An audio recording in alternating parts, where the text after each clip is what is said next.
Hi, my name is Marici van het Veen from Drawing to Health, and welcome back to the course.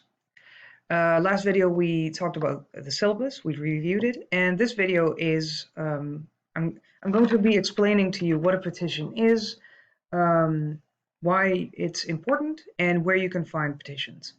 I've put a lot of text in the slides of the presentation that I have here. This is done so you may pause at any second and read what is said here to make it a little bit easier to copy this information and retain it. So at any time, if you need, press pause and you can read it for yourself. So what is a petition? A petition is, the definition of that is a formal written request, typically one signed by a lot of people, appealing to authority in respect of a particular cause. So that might be that you want to change or amend a law, or you might want your favorite TV show to be on air. You might write a petition for that, or anything where there's a higher authority that you might need to ask them to do something. You might need a petition for that. So let me see. So yeah, a petition letter in modern days is a very easy task. There's a lot of sites that can help you do this. And of course, the age of the internet, you have all this information at the tips of your fingers. So it's very easy to come up with an argument and to spread your petition.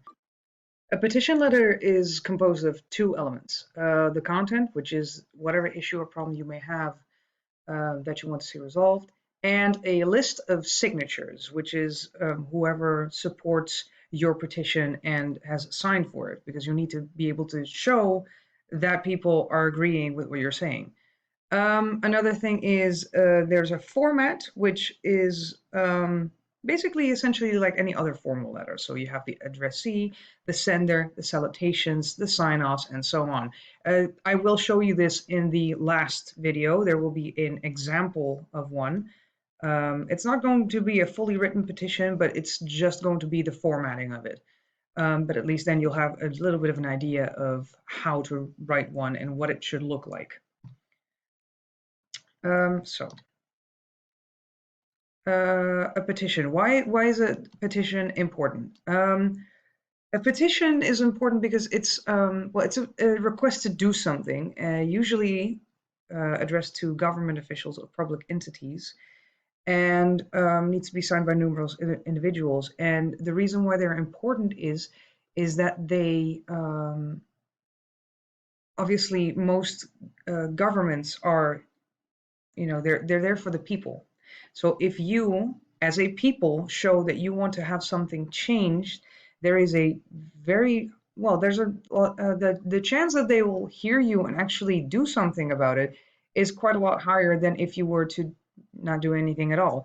Petitions are important in the sense that it gives the people a voice other than just voting, because voting is important, of course, but that only reflects the thoughts of the people at one point in time, and then it's 3 or 4 years until you get to let your voice be heard again. And petitions are a good way to do that, especially for cases where it's not so much a law has to be changed, but more that an exception has to be made, or that you find something unfair and you want to ask them to reconsider. So that's why a petition is so important. Where can I find them? I've put here 3 sites where you can find many petitions. You'll be able to, yeah, those are 3. I'm sorry, I thought it was more than 3. So these 3 sites are 3 sites that have a lot of petitions, especially change.org has plenty of petitions that that you may or may not have heard of. A lot of petitions there are also found on Facebook. You may or may not have seen them in your feeds, but these are the ones that You know, these are the ones that usually also have like very heavy themes. So things like freeing certain people from prison or whatnot, those are those are usually on these sites. You also have um, well, things like GoFundMe, which are also they're a bit in between crowdfunding and petitions because usually they're just asking for money for them to be able to do something. So, but these are actually just for the petitions, not for any crowdfunding or whatever. So yeah, I think that's about it for this lesson. So in the next lesson, I'm going to be talking about what you need to do for the to make a petition. And a little bit of how you need to structure your argument to be able to give, you know, to make a good petition and something that will definitely be taken seriously by whoever is your target. So thank you very much for watching, and I hope to see you in the next video.